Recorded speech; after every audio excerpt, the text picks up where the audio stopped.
first question is, thank you for today's Dharma talk. It is very enlightening.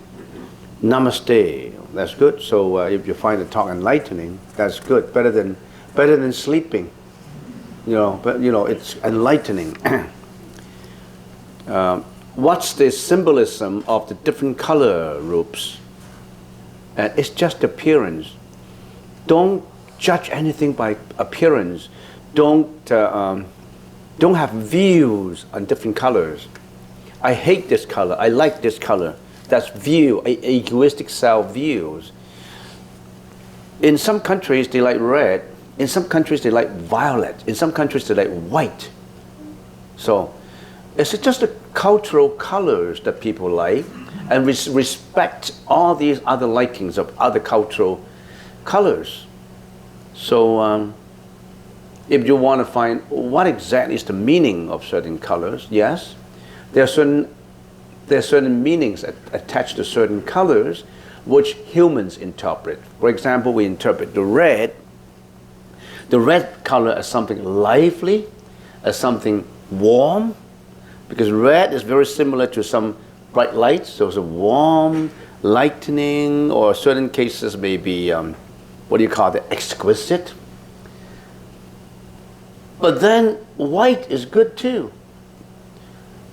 White gives you the feeling of purity, simplicity, and then violet is absolutely good.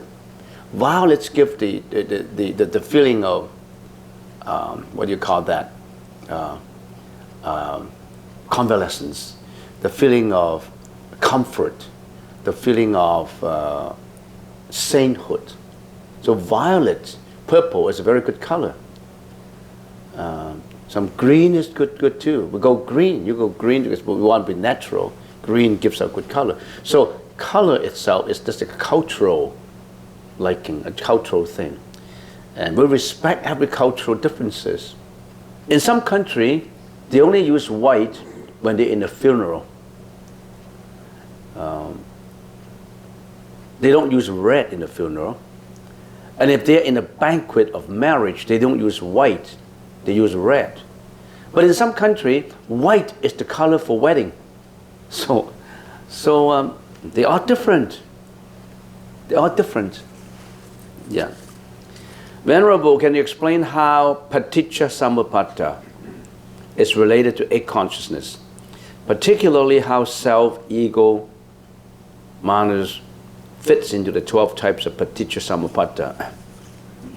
Petechia Sama Pata is the 12 links of dependent originations, from ignorance, and then volitional action, then consciousness, then the six senses. It gives the cycle of how an embryonic sentient being in a mom's body comes out and then goes through all this teenager, baby, childhood, adulthood, and then go slowly into aging and death.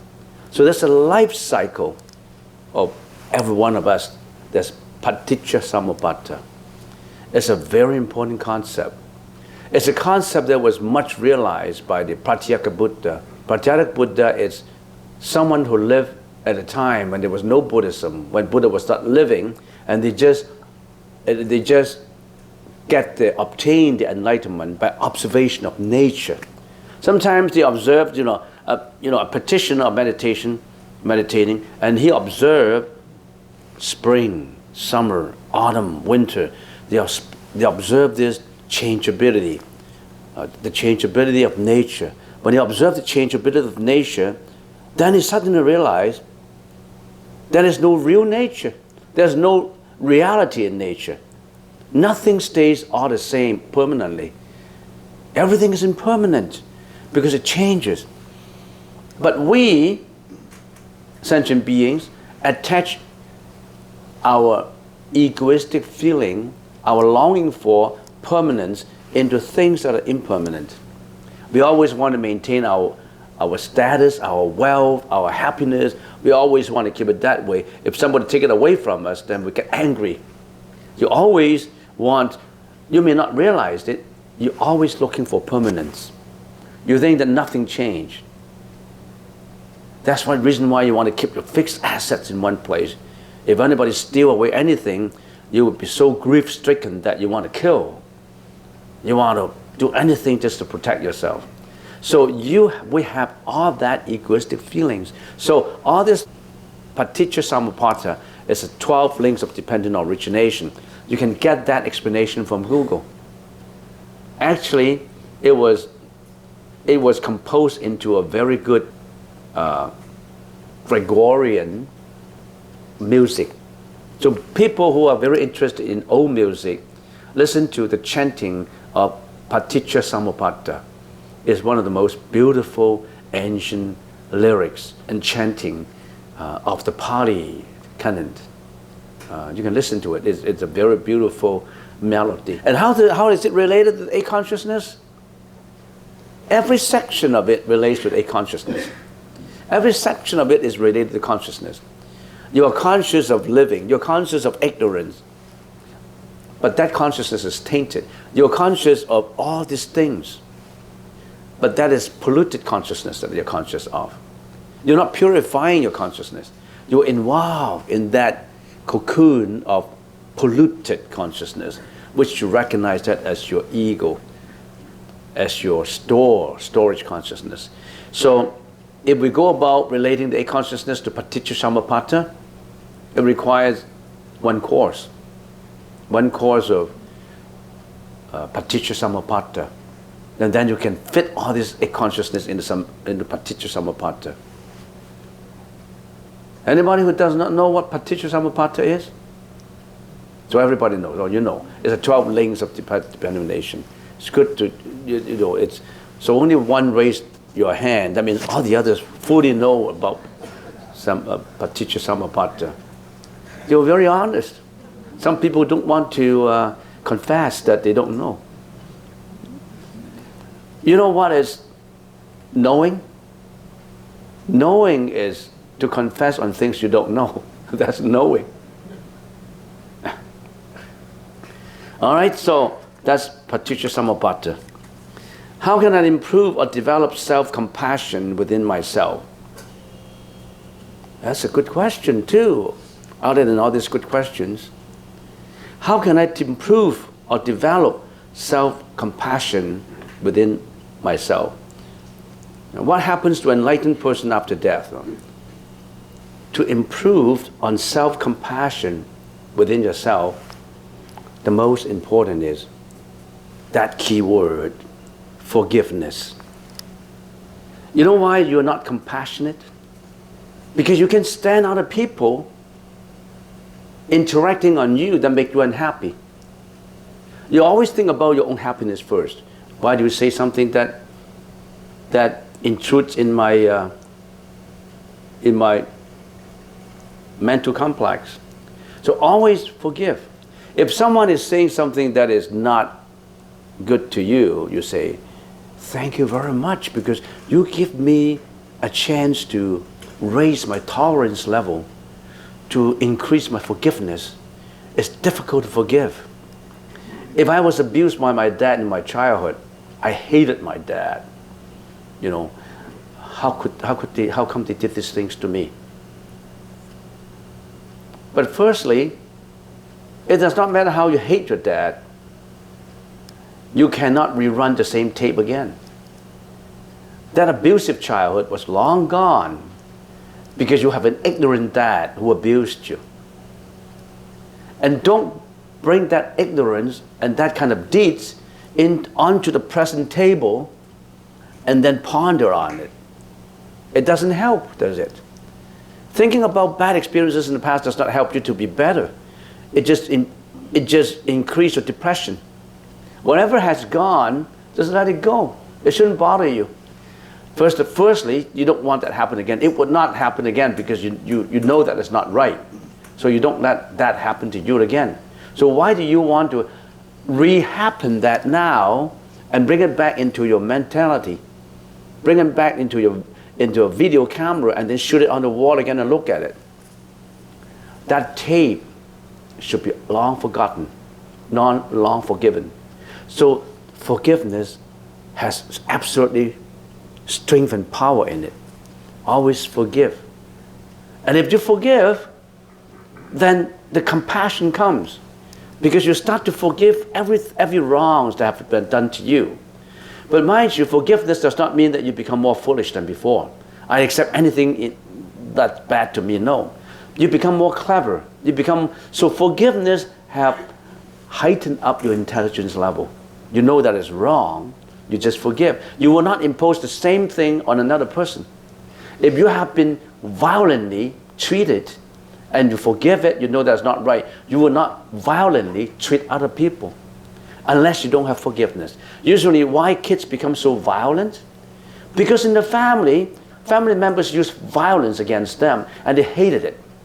And they want to repeat the same acts to other people to get a revenge, to get an expression out of it. They thought that violence can solve problems because usually I was given the thinking that violence can resolve matters, problems. Now you have more tolerance level that increase your compassion. So self-compassion comes from forgiveness. Increase the tolerance level. Once you raise your forgiveness level, your tolerance level, then compassion begins to work in you. Because you forgive all these wrong deeds that people have done on you. You increase your compassionate power. And then you start to be more compassionate. People usually who are volunteering to go to missions to help our people, they like to extend the compassion to the needness, to those who have been violently treated. That increase the compassion. So I would say, don't make it too complicated. Try to forgive. And then in the process of forgiving, then you'll build up your power. Increase your tolerance level. Always think that whoever is doing something wrong to you is because of difference in personalities. And this is the chance that you should be thankful for those who have been mistreating you, because they give you a chance that you're not going to do the same thing to other people too. So in other words, whatever is conflicting things coming to you, you absorb it and don't bounce it back. So if someone is using his dominating ego on you, and you are using a protective ego to counter, two egos counter against each other, clashes, both will get hurt. So if one clashes in you, you know what you do? You don't get into the clash. You avoid it. If a car is shooting, coming at you, bouncing at you, you think you can bounce at him at the same time? You just divert your car in another direction, absorbed it. You always keep a lower profile, like the water. In the ancient days, Lao Tzu, one of the greatest philosophers in China, is saying that we should behave like a water. Water is always flowing down with humility, always taking a very low pride, always going down, very humble, very polite. Water is going down all the time. Always try to, you think that water is weak, right? Because it's always going down and down and down. But water is extremely powerful, you know. The strongest dam can be destroyed by water. Water is as tender as a mom and as strong as the father. And water, when the wind blows the water, the sea of water, all these waves come out. When you're being affected by emotions, affected by externalities, by the wind, by the storm, by other people yelling at you, calling at you, then all of a sudden all these waves come up. And then you become the wave. You resist, you fight, you get violence. And then the saintly person would say, no, I'm not the wave. I'm the water. I'm receding back to the water. So actually the wave is water. And the water is wave. But it can be very strong. It can be very harmonious with nature. What happens to enlightened persons after death? An extremely ultimately enlightened person after death will not get into reincarnation again. A person like Buddha, for example. Buddha became Buddhahood. He would not roll into a samsara again. He will not get into another form, animal ram, ghost rams, you name them. He's in nirvana, out of life and death. You and me, we are always reincarnating in life and death. You are Jeanette in this life, in the next life, according to what you have done now and your previous karma. You roll into the next. You could be John. You could be, I don't know. Depends on what your karma were before. We, with our karmic energy, has been changing form.